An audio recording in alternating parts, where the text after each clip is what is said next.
Sweet. Yep. I'm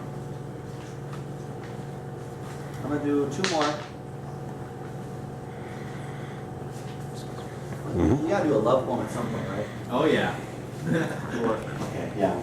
Or something like Give that. us the- Yeah. Well, do we? Yeah, This one's a little twist. okay. Again, new stuff.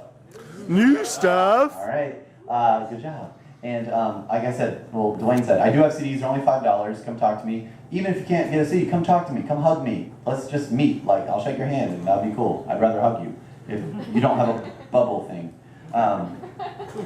So yeah. There was always you, drowning out one candle in the world's smallest desert with the entire Pacific Ocean. And there was always me, daydreaming about your rib cage, writing candles and lighting letters to your Mariana Trench. They say good things come in threes. This is the 4th and final poem I'm going to write about you, because honestly, it's getting a little sad at this point. There is a difference between throwing a ball to someone and throwing a ball at them. When you tried to seduce me, you came at me like a pair of cute and cuddly kitten eyes in the year of my lion. You tried to melt my roar into some sort of honey wine, but only the gods are fit to drink mead. Silence replaced your dimples when I caught you. When I caught you, I must have been the first one. The first to ever figure out your summer maze, how you cheated at tic-tac-toe in love and connected your dots with slime instead of lines. Rhymes about your beauty are grand. Mother told me false pride is the devil and to always kill him with kindness because he hates that the most. That's why my yes we can is more Bob the Builder than Barack Obama, but you were a drama queen bee, buzzing around ladybugs, causing earthquake text messages and volcano throats. You know all of this. If karma is a B word, then I hope your daughter grows up to be stronger than you and you both know it. There is no yield in my heart tonight. People will speed here. They will crash and burn and roll over like a dog, like that karma killer. I didn't look. Your shoulder blades told me your passwords. Your eyelids turned you in. Sip. It's a shame you tasted so good in my smoothies and always wanted to, every time it rained. I don't even use that word in my poetry, but I can't take responsibility for my actions when I become you. Now, how is that supposed to make us feel when there are no excuses left on our playlist? No memories to press play with. No matter how old and boring our gray gets, our bodies will never be able to forget our greatest hits. It's the end of this BS now and time to say thank you. You big old baby, shower, storm of a back scratcher for leaving me reminders. I'll do better next time's up. Thank you. Whoa. Woo!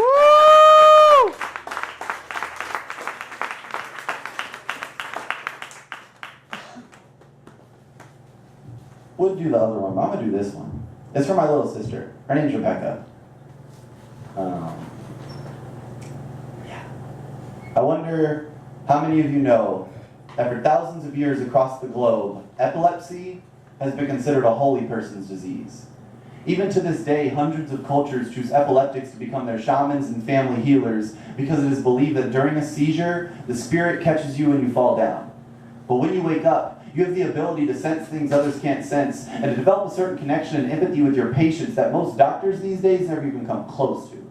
I only ask because I didn't know any of this when my little sis had her first life-threatening stroke and blood clot 2 weeks before she turned 18, and it was the scariest scene I'd ever seen. But then we started seeing people and signs in our dreams that told us she was going to go on to help a ton of children, and I was convinced right then and there that God herself is a master of inception. I mean, talk about a strange series of events that will rearrange your priorities and alter your perception. Becca Boom's recovering now and finding her purpose, but it hasn't been easy. For months, we had to teach the bald yet boldly beautiful fallen angel how to read, write, and do simple math again. You know how people are these days in their busy lives. They're quick to judge. More than once, at work or in line at the grocery store when she was paused, thinking of the right words to say or counting the correct change that she could pay, people would whisper to themselves, and sometimes even ask out loud, "Is she slow?" But we stayed positive through it all, and now she has a story to go along with her mission to help kids in similar situations. Now we're here to tell all the kids who read slowly, get called ugly, and walk or talk funny that you may be an outcast, but we love the way you move. What's most important is that you believe in whatever it is you choose to pursue. You can be dyslexic, flowing hot spit, calling it hop hip, and we'll still support you. Just stay on track. Use K9 as your soundtrack. Superhuman strength is found in your struggle, and all who doubt that are bound to lose their standing in God's favor. You see, the nature of your circumstance is misunderstood by Western society. What we label a curse, most of the world views as a gift. And the number of blessings you're going to give and receive because of this is endless. When situations are looking grim, your sight of the unseen mixed with your experience of suffering will help you find solutions by thinking creatively and abstract. This true-to-yourself approach can be called Taylor Mali meets Salvador Dali. And if you could just keep your head up, I'm telling you, a fruitful future is coming. So nice, a better sight than a Jamaican bobsled team on ice cool runnings. How my blood's cruising confidently through my veins when I say that today is your day. And if a once shy and still goofy kid can stand on a stage and speak without stuttering, you can certainly make something out of nothing. Not like Sean Carter, more like George Washington Carver, but for starters, we gotta throw down the piece, bring on some peace, and pick your books back up. I don't want to hear how you're the reason the cops had to call for backup. The only state paperwork I want you filling out is a FAFSA. Not concerned with how well you memorize show notes and facts, bro, because it's bigger than that. See, Ben B. the Lions appeared here to re-pioneer ancient patient lessons from pre-Mount Zion years. Can't sleep at night because all I hear is kids crying fears of inferiority. So my priority is to take this and defeat it. How? By only spitting that which is oh so needed now. Found my forever flow and can't stop like my lyrics are leaking Taoism, dropping wisdom, letting the youth know that it really is cool to read. Because knowledge is the key to make a better world before we leave. And though change won't come with ease, we gotta make them understand there's nothing they can't achieve. I said it straight. Don't hesitate, y'all. Just dedicate yourselves and believe. Thank you. There you go. Woo! Yeah!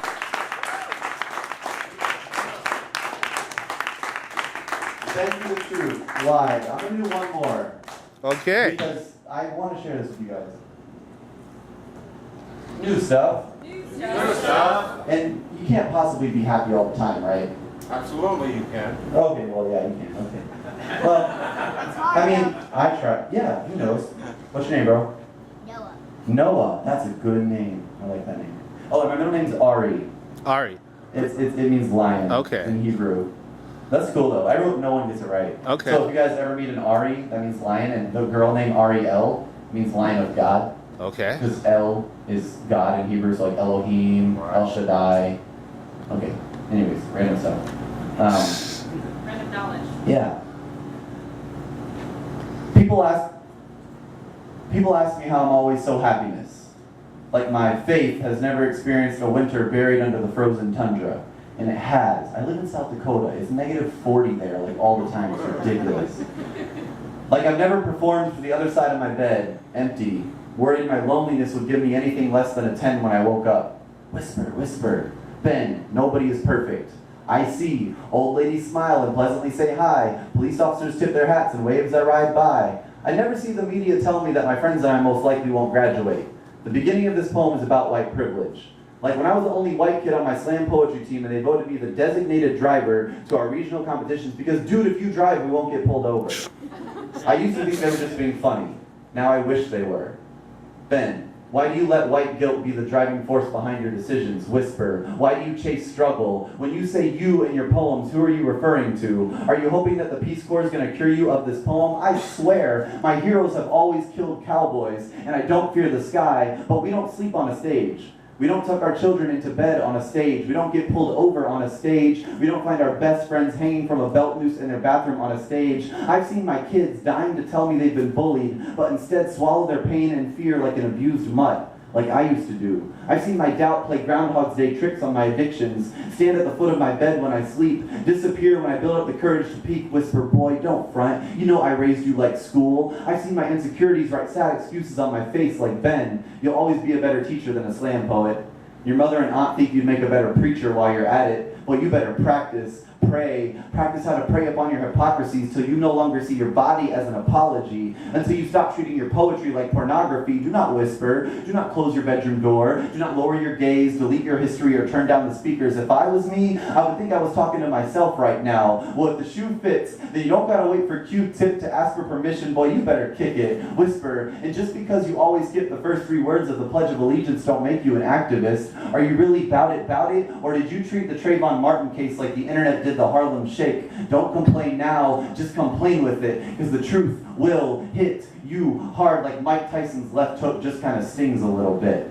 like lightning just taps you on the shoulder, like hurricanes put just a little damper on things. Sometimes, whisper, my doubt sneaks in through the back door, comes up behind my faith, knocks him out, grabs my strings like reins, then I'm no longer a puppet of hope, more like an unprepared doctor in a field of faces with suicide on their tongues, wondering what dreams may come if the faces had my disposition. Ben, living two separate lives and keeping one of them a secret means more than just that you have to change your stage name. Ben, wasting time sounds like a whacker plot than Space Jam 2 featuring LeBron James and the Teletubbies. Ben, don't be the Woody to your own Buzz Lightyear telling yourself you can't fly, just fall with style, but it's a good thing you're writing this poem, not me.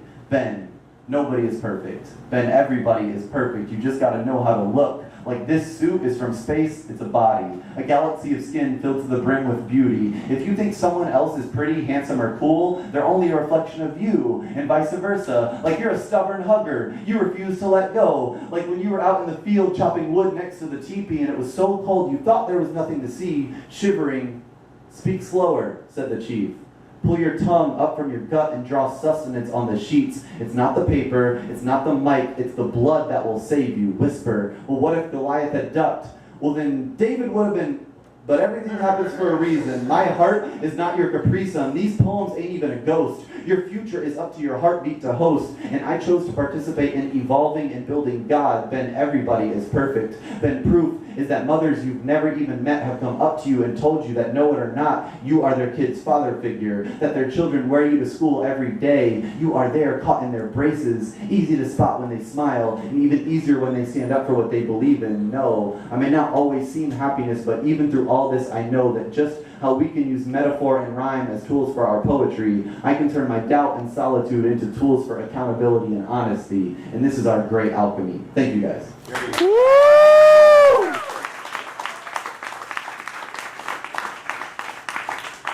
It's all you, bro. Come talk to me in the back. Thank you guys for having me. Thank you.